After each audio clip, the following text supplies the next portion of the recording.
Bonjour à toutes et à tous, soyez les bienvenus à cette troisième session de formation Typo 3. Avant de commencer, je tiens à présenter mes excuses à toutes les personnes qui attendaient cette formation plus tôt. En effet, cette vidéo aurait déjà dû sortir il y a un mois, mais j'ai été pris sur d'autres occupations, alors une fois encore, veuillez m'en excuser. Dans la première session, nous avons eu une description générale de Typo 3, ses avantages et ses inconvénients. Ensuite, avec la deuxième session, nous sommes allés plus en profondeur et nous avons étudié l'outil et son interface. Cette troisième session va nous permettre de réaliser un site web de démonstration en utilisant la méthode fluide pour le rendu graphique. Laissez-moi déjà vous présenter le sommaire de ce que nous allons faire. Dans un premier temps, nous allons voir ce qu'est le fluide templating. Je vous montrerai ensuite comment créer la structure de votre site, c'est-à-dire la hiérarchisation des pages. Après, nous ferons un tour dans la structure des fichiers pour mettre en place le templating, puis la création d'un gabarit avec le code TypoScript nécessaire, et nous finirons par le rendu final et admirer le résultat. À la fin de cette session, vous devriez être capable de créer un site internet avec Typo 3, attacher un design, c'est-à-dire un contenu graphique à ce site en utilisant le framework fluide, et il va de soi que plus le design sera complexe et plus son intégration sera compliquée. Dans cette formation, nous allons prendre un design très simple car il s'agit ici de vous montrer le principe de fonctionnement et non les finesses de codage. Alors déjà pour commencer, je vais très rapidement vous parler de Fluid Engine Template qu'on appelle plus communément Fluid. Fluid, c'est un framework qui est destiné à faciliter l'intégration de templates dans un CMS. Typo 3 l'utilise en natif depuis la version 6.0 et pour les versions antérieures, il est possible d'installer séparément des extensions en les cherchant dans le repository. En ce qui concerne cette formation, nous allons utiliser la version 7 de Typo 3 où Fluid est par défaut intégré. Il s'agit en fait de pouvoir venir réécrire du code dans des templates pour insérer le contenu que nous allons mettre dans Typo 3.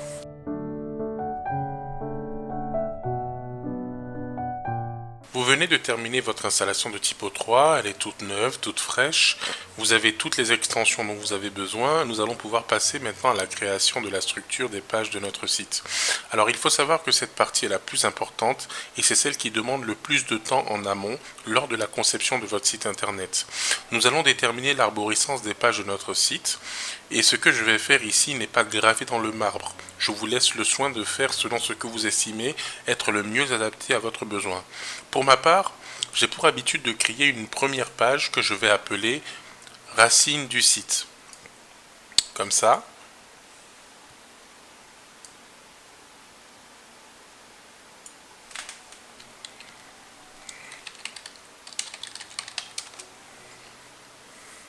À l'intérieur de cette page, je vais créer toutes les autres pages dont j'ai besoin en utilisant l'onglet Fonctions. Alors, supposons que je suis en train de créer un site qui parle de moi, admettons une sorte de CV en ligne. Alors, il me faudrait des pages du style page d'accueil.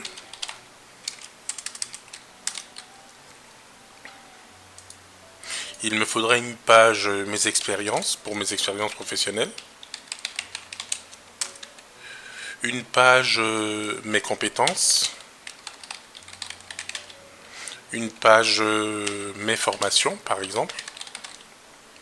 Une page divers.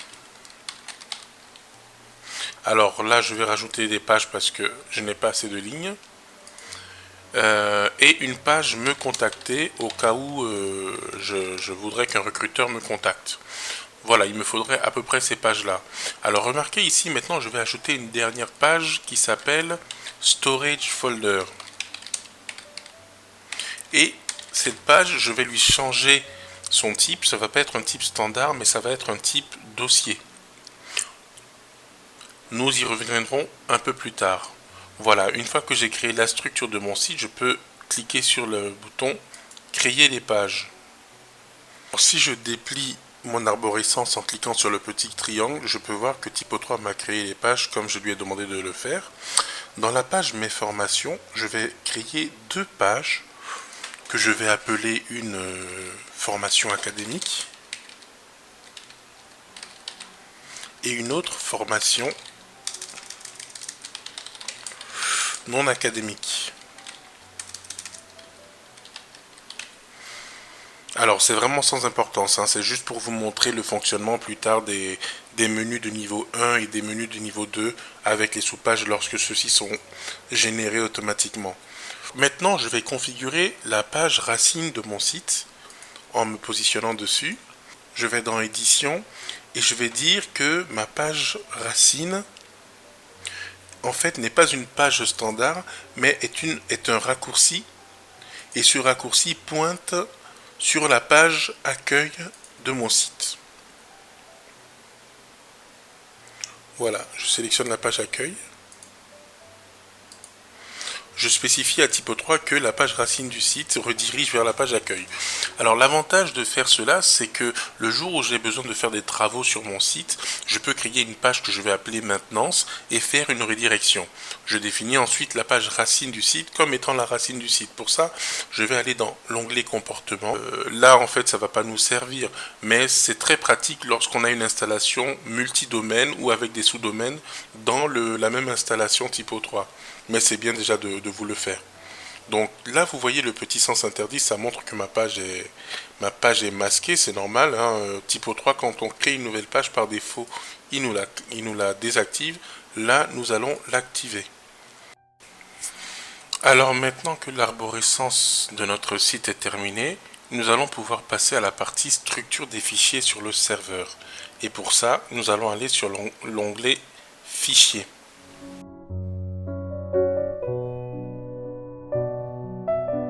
Lorsque vous regardez sur votre serveur, avec n'importe quel client FTP, vous constatez un dossier nommé FileAdmin. C'est le dossier par défaut où sont stockés les fichiers externes apportés par l'utilisateur. Alors le dossier User Upload, vous pouvez le réorganiser comme bon vous semble, y créer des dossiers images, vidéos, documents, etc. Ici dans mon dossier FileAdmin, je vais créer un dossier que je vais appeler Template. À l'intérieur de mon dossier template, je vais créer deux autres dossiers que je vais appeler layout et partial. Donc je me retrouve avec cette architecture, une architecture où j'ai un dossier template avec à l'intérieur un dossier layout et un dossier partial. Alors maintenant ici nous allons nous attarder un petit peu sur les fichiers template ou encore les fichiers de design. De la même manière que vous avez passé du temps à concevoir la structure de votre site, vous avez normalement passé du temps également à concevoir son aspect graphique, ce qu'on appelle le template ou le design. Il s'agit d'un fichier HTML généralement accompagné de fichiers CSS qui vont définir le cadre visuel de votre site. Comme je vous l'avais dit en introduction dans le cadre de cette formation, je me suis penché sur un template très simple pour vous montrer le principe de fonctionnement. Notre template ici, ce sera le template modèle 07. Je vous mettrai le lien dans la description de la vidéo. Il se présente de cette manière-là. Voilà, il s'agit d'un fichier HTML avec du CSS derrière et qui montre l'aspect global qu'aura notre site. Comme vous pouvez le voir rapidement sur le design que je vous ai, sur le petit schéma que je vous ai fait, on remarque quatre grandes parties sur ce gabarit. Une première partie qui est l'entête de notre page, qu'on va également appeler header en anglais. Une autre partie pied de page, qu'on appelle également footer. Une partie sur le côté navigation, qu'on appelle également sidebar ou navigation bar. Et enfin une dernière partie contenu ou content, ou qu'on retrouve encore sous le nom main content pour contenu principal. Je reviens donc sur la structure interne de mon site. Lorsque j'ai conçu mon site, je savais déjà que les parties header, footer et sidebar seraient toujours les mêmes et ne seraient pas variables. Voilà pourquoi dans mon dossier partial, je vais créer trois fichiers. Un fichier que je vais appeler header.html,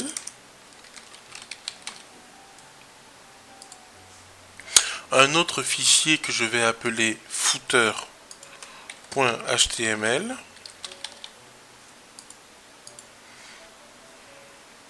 et un dernier fichier que je vais appeler sidebar.html.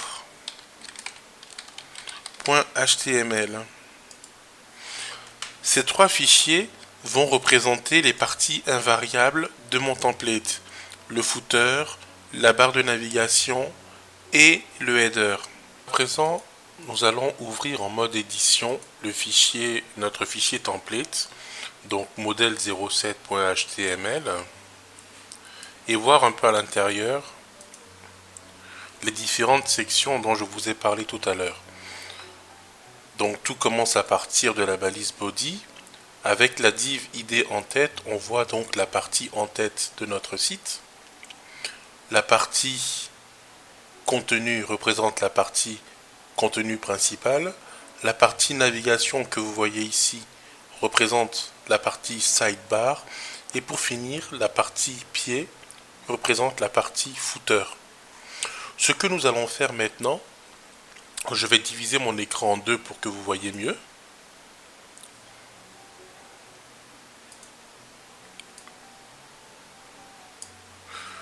Nous allons remplir chacune des parties dans les parties invariables. Je m'explique. Je vais ouvrir ma partie header de typo 3, dans typo 3.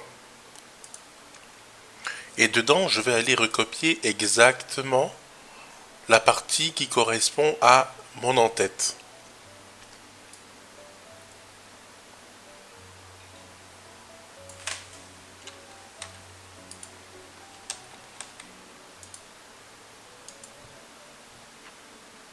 Dans ma partie footer, je vais faire exactement la même chose.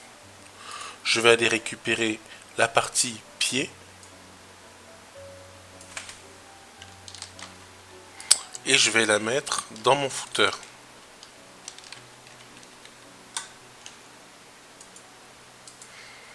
Pour la partie menu, donc pour la partie sidebar, ça va être un petit peu différent. Je m'explique. Là, vous voyez dans la partie sidebar, ce sera tout ce qui est dans la partie div navigation. Sauf que là, ce sont des menus qui sont écrits en dur. Mais moi, je veux que Typo 3 me génère automatiquement les menus en fonction des pages que j'aurai créées. Alors, ce que je vais faire, c'est que je vais récupérer exactement comme pour les deux autres fichiers, le code présent dans navigation. Sauf que à l'intérieur, je vais supprimer tout ce qui est marqué et je vais rentrer du texte typoscript. On reviendra dessus tout à l'heure. Je vais rentrer un texte typoscript, donc F, C, object, typoscript, object path, et là je vais l'appeler lib menu principal, tiens.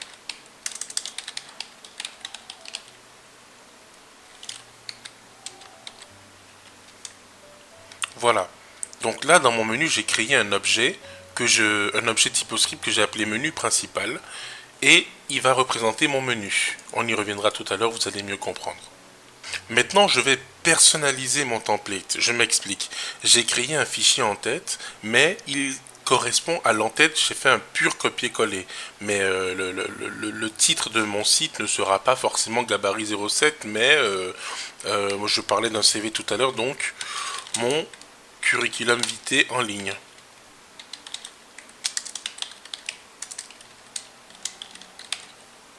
Par exemple.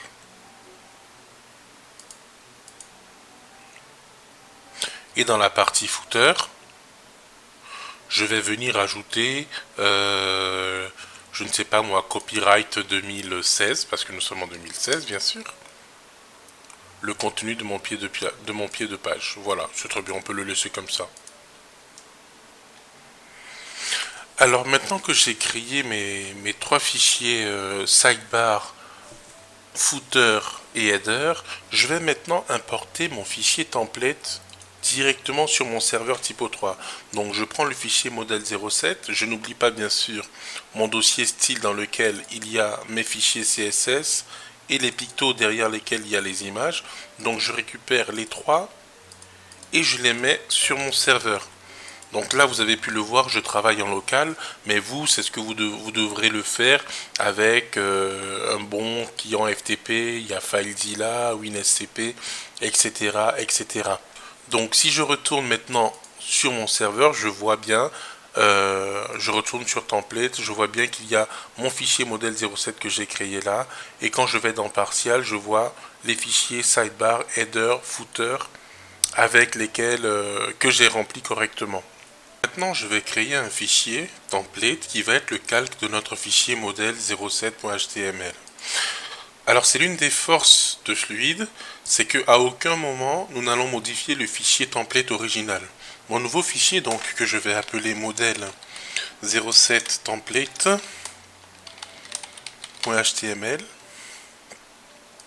va servir de calque et se baser sur ce fichier modèle 07 pour mon template. Donc maintenant je vais l'éditer et je vais rentrer du code TypoScript. Dès la première ligne, je vais rentrer du code fluide. Donc dès la première ligne, je vais écrire f layout name et je vais appeler mon layout par exemple index layout. Par exemple, voilà. Donc, alors, je vais vous expliquer rapidement ce que signifie cette ligne. Dès que Typo 3 voit une balise qui commence par F, il sait que c'est du code fluide qui va suivre.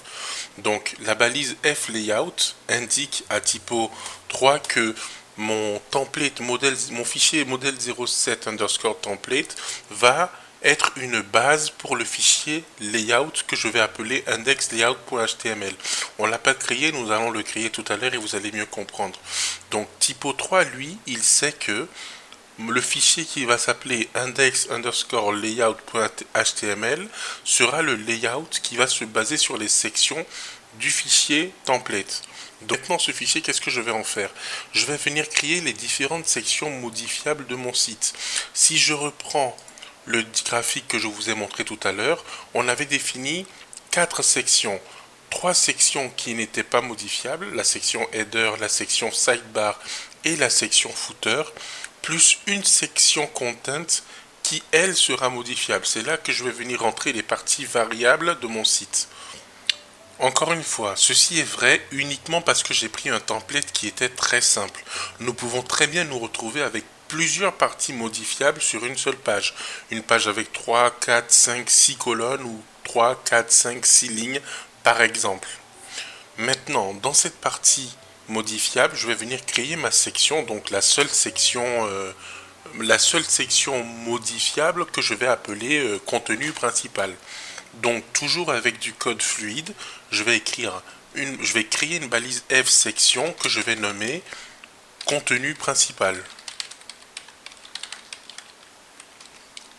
Donc cette balise, je vais la fermer. C'est une balise qui a besoin d'une balise fermante pour exister. Et dedans, dans cette balise, je vais venir rentrer tout le code qui va servir pour ma section main content, contenu principal. Dans ma balise contenu principal, là, que je viens de créer dans ma balise section, je vais rajouter du code fluide, toujours. Cette fois-ci du code fluide qui me permet d'insérer des variables. On appelle ça des view helper. Alors là, cette fois-ci, ce sera la balise format.row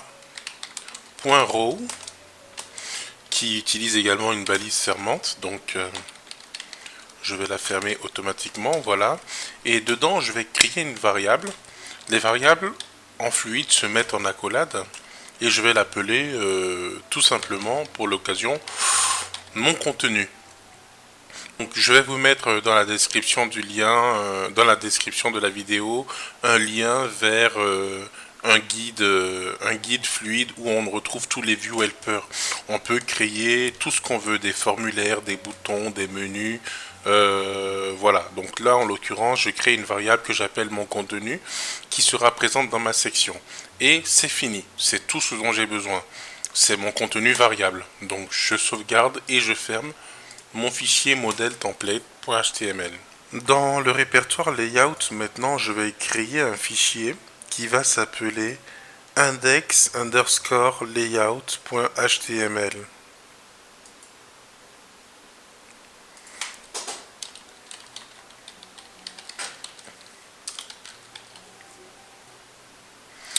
Alors ce fichier, c'est celui qui sera lié au modèle template que j'ai créé précédemment et il va représenter la trame générique du gabarit. Je m'explique. Maintenant, dans ce fichier, on va retrouver tout le texte, tout le contenu de notre site, du gabarit de notre site. Donc je vais éditer le fichier. Je vais me mettre en double écran comme tout à l'heure pour que vous compreniez mieux par rapport à mon fichier modèle. Il va être la copie conforme de mon fichier modèle à partir de la balise body. Donc je reprends la balise body.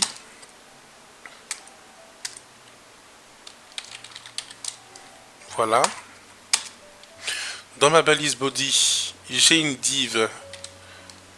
Donc je fais exactement le copier-coller de ce qui se trouve à gauche. J'ai une div ID global, ID égale global.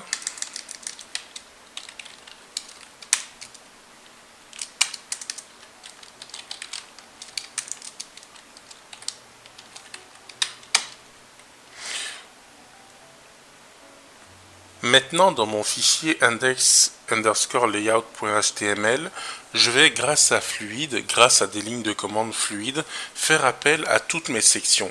Les sections qui sont invariables, mais également les sections variables.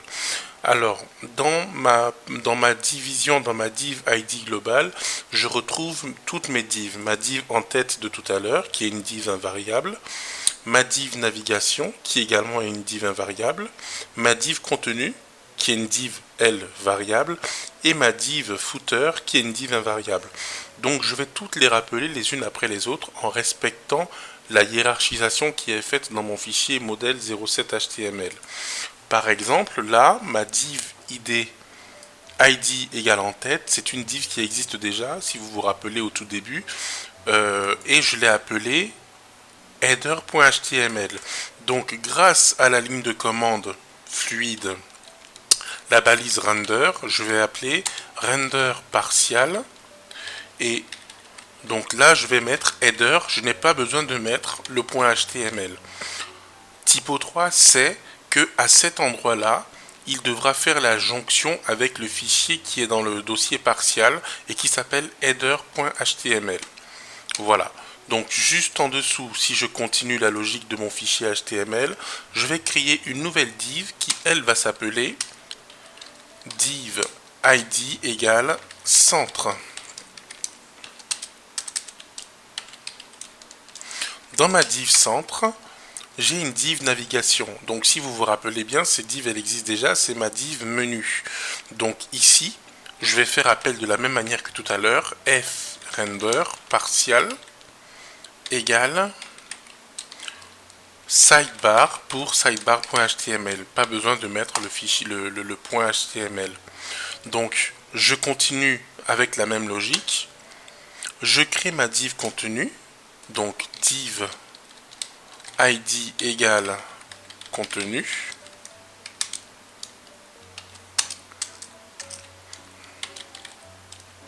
Alors ici, j'ai une div variable. Je m'explique. Ici, j'ai ma section qui sera variable. Donc là, c'est la section que j'ai créée dans mon fichier modèle template. Donc là, je vais devoir faire appel toujours avec la fonction fRender. Mais cette fois-ci, je ne fais plus appel à un partial, je fais appel à une section. La section que j'ai appelée tout à l'heure contenu principal.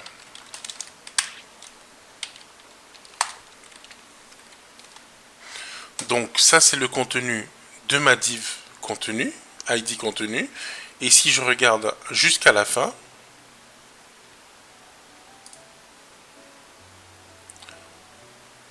j'ai ma div pied, qui est en fait ma div footer. Donc de la même manière, ma div pied, je vais faire appel fRender partial et je l'ai appelé footer.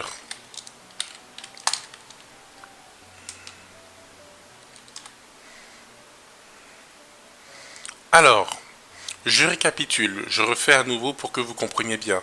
Mon fichier index layout représente le gabarit principal de ma page Et dedans, je vais appeler les différentes sections de ma page. J'ai pris le soin au préalable de créer une section header qui est dans partial, une section sidebar qui est dans partial et également une section footer qui est dans partial. Ces trois sections, je les rappelle ici, ce sont des sections qui ne varieront jamais. La seule manière de les modifier, c'est d'aller directement modifier les fichiers qui sont dans le dossier partial.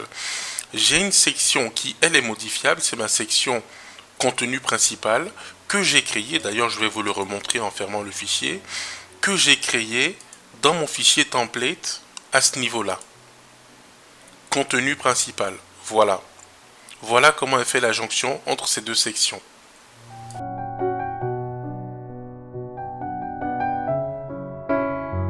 Alors maintenant nous en avons terminé avec la création des fichiers sur notre serveur.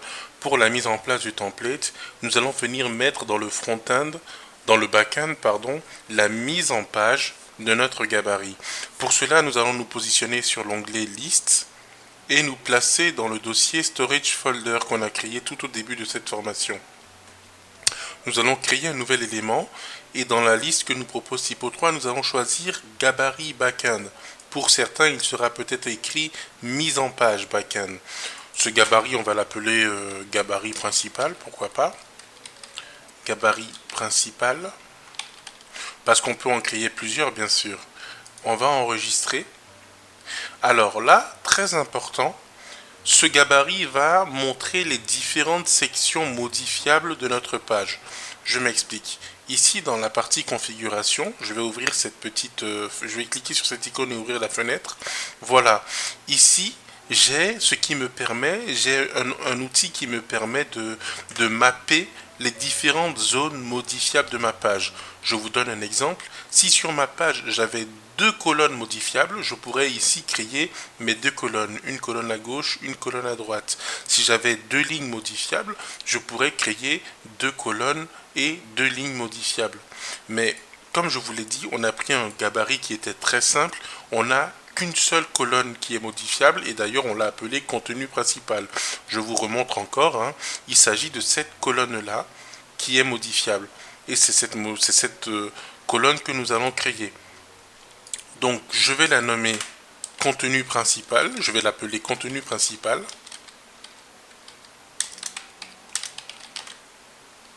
Et je vais lui donner un numéro de colonne. Vous allez voir pourquoi c'est important de donner un numéro de colonne tout à l'heure. Donc j'enregistre. Alors lorsque j'ai enregistré, vous voyez, Typo3 a automatiquement décrit en code ce qu'on vient de créer. Donc là, je peux maintenant enregistrer et fermer mon gabarit. Donc voilà, là j'ai mon gabarit principal.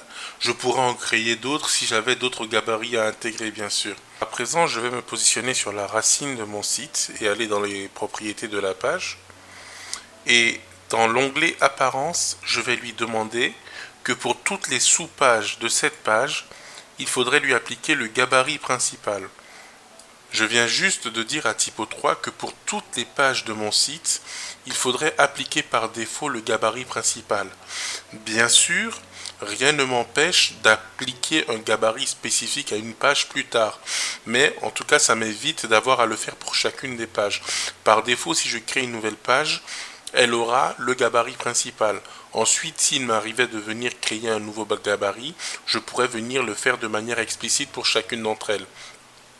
Maintenant, en me positionnant sur la page accueil, je vérifie bien que mon gabarit principal a été appliqué. La preuve, il m'a marqué ici contenu principal et je peux créer du contenu dans ce contenu principal. Maintenant que j'ai créé la mise en page dans le back-end, que les templates sont intégrés dans la structure des fichiers, je devrais pouvoir normalement avoir un aperçu de mon site si je vais dans le front-end, non? Allons donc regarder. Donc je vais essayer d'accéder à mon site et là, eh bien non. Nous avons une erreur Typo3 qui nous indique qu'il manque un template TypoScript. No TypoScript template found. En effet, Typo3 a besoin d'un template TypoScript qui va lui indiquer ce qu'il doit afficher et comment il doit l'afficher. Sans ce fichier, impossible de montrer quoi que ce soit à l'écran.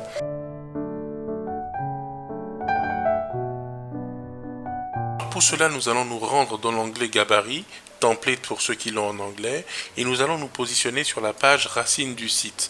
En effet, nous voulons que notre gabarit s'applique à l'intégralité de notre site. Donc nous allons maintenant créer un gabarit pour l'intégralité du site, donc créer un nouveau gabarit. On va lui donner un nom.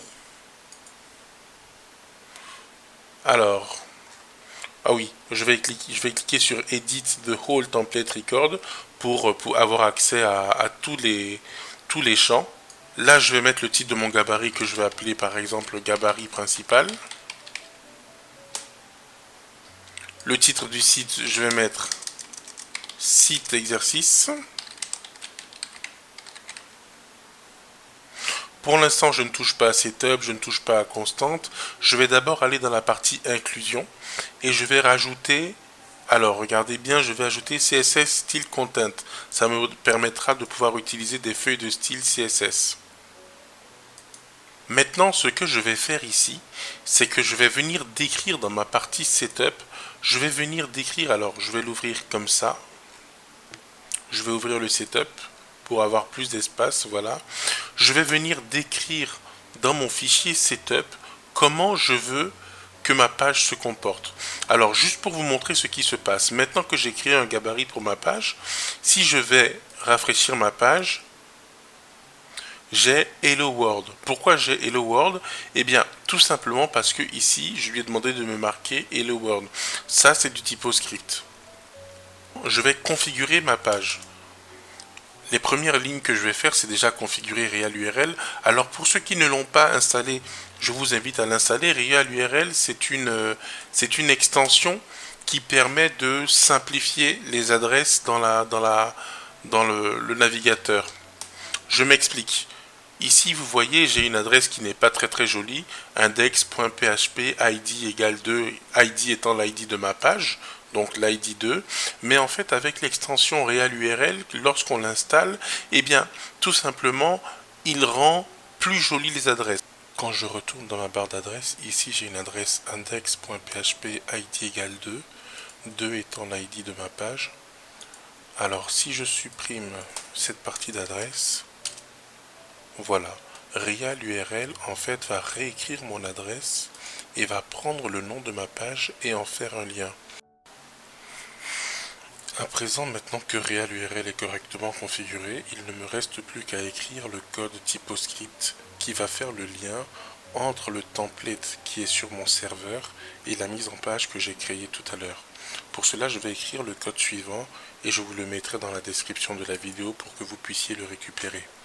Donc déjà pour commencer, je vais mettre en commentaire les premières lignes qui sont mises par défaut lorsque je crée un gabarit, car je n'en aurai pas besoin. Je vais définir un objet TypoScript que j'appelle page, je vais le définir de type page. Et cet objet, je vais lui apporter des modifications. La première modification, c'est que je vais le définir comme étant un objet de type fluid template. Cet objet fluid template,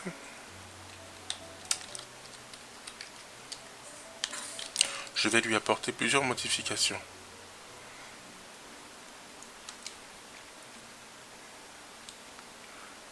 Notamment dans ma description.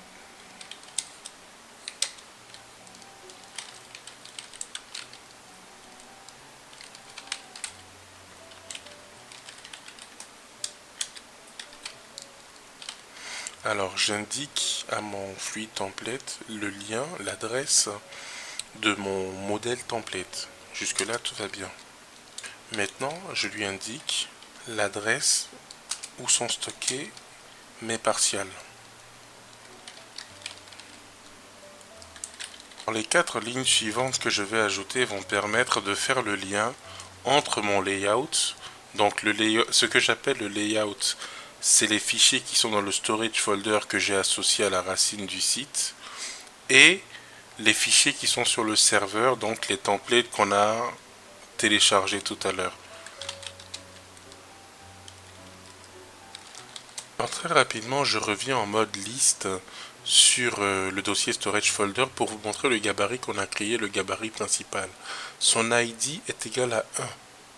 Pourquoi je vous montre ça? C'est pour vous expliquer les lignes suivantes. Si je retourne dans mon gabarit de la racine du site, je vais créer un item 1. 1 parce que c'est la valeur de mon ID.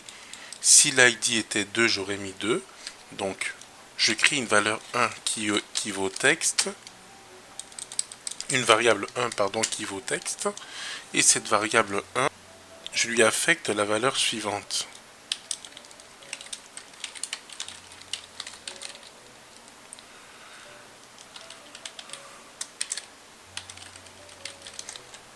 J'affecte à mon gabarit 1 le template 07, c'est le seul que j'ai créé. Mais si j'avais un deuxième gabarit, il me faudrait créer donc une variable 2 de type texte avec le chemin d'accès vers le template associé. Maintenant, je vais venir définir mes variables. Alors là, je n'en ai qu'une seule, mais j'aurais pu en avoir plusieurs.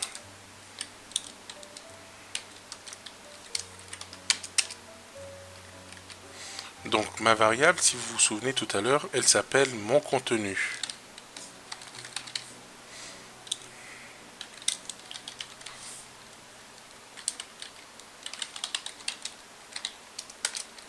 La variable mon contenu qui est dans la section content principale, je récupère tout ce que je vais mettre dedans comme contenu et je l'affecte dans la colonne position 0. Toujours pour vous montrer la logique de ce que nous sommes en train de faire, je vais vous ouvrir le gabarit de la page.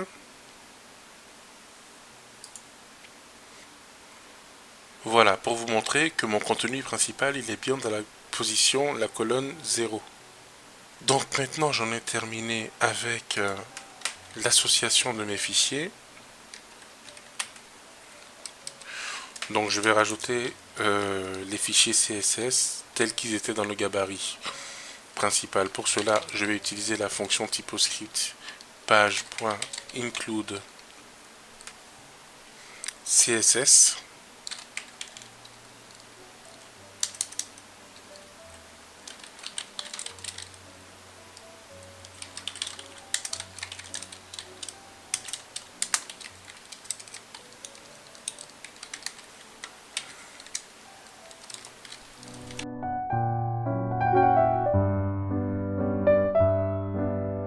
Alors maintenant que j'ai fini d'écrire mon typoscript, je peux retourner sur la page d'accueil et rafraîchir. Et là, effectivement, je vois bien que ma page a été correctement chargée et j'ai du vide. Bon, c'est tout à fait normal, hein. J'ai du vide dans la partie sidebar et dans la partie contenu principal. Alors pour vous montrer comment ça fonctionne, si je me positionne sur la page accueil, je vais créer un contenu bête et méchant. Donc on va créer un contenu uniquement du texte, pas forcément texte et image. Donc on va mettre un exemple. On va se mettre en H2, juste pour la forme. Ceci est un texte exemple.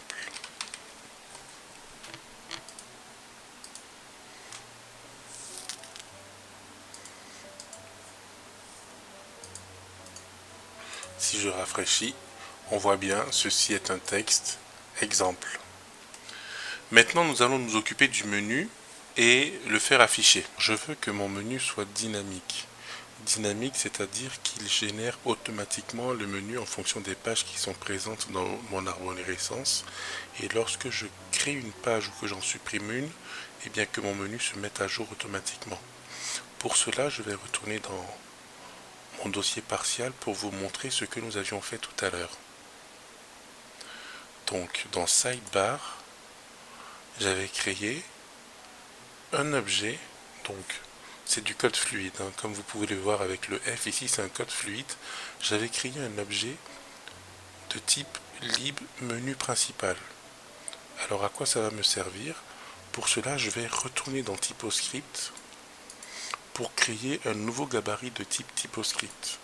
Donc je retourne sur l'onglet gabarit, je retourne dans Racine du site.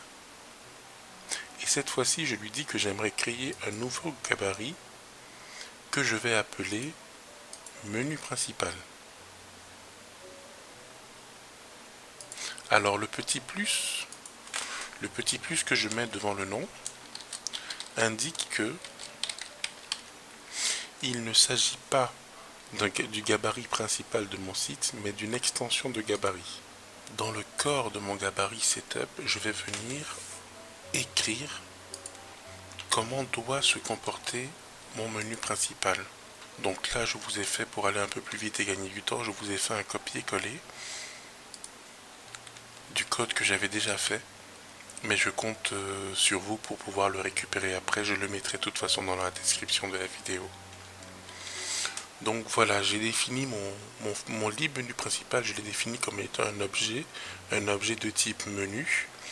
Et je le décris de telle sorte que le menu puisse être entouré par les balises UL et les balises LI. Il faut que j'aille l'ajouter dans mon gabarit principal. Pour cela, je dois faire retourner sur mon gabarit principal, je l'édite, et dans les inclusions, je vais aller rajouter le gabarit que je viens de créer. Je n'oublie pas d'enregistrer, bien sûr. Alors maintenant qu'on a fait ça, on va aller regarder le résultat.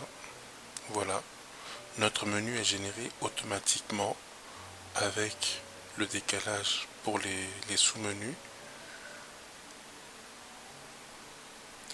Et si je clique sur chacune des pages, vous pouvez le voir, donc ces pages sont vides, c'est pour ça que je n'ai rien. Et donc ce que je vous disais tout à l'heure, voilà, dans la barre d'adresse, c'est RealURL qui réécrit l'adresse pour qu'elle soit plus compréhensible pour l'internaute. Alors nous sommes arrivés à la fin de cette formation. Je vous remercie pour votre attention, j'espère que j'ai été le plus clair possible. Et n'hésitez pas à laisser vos questions en commentaire. Merci encore et à très bientôt.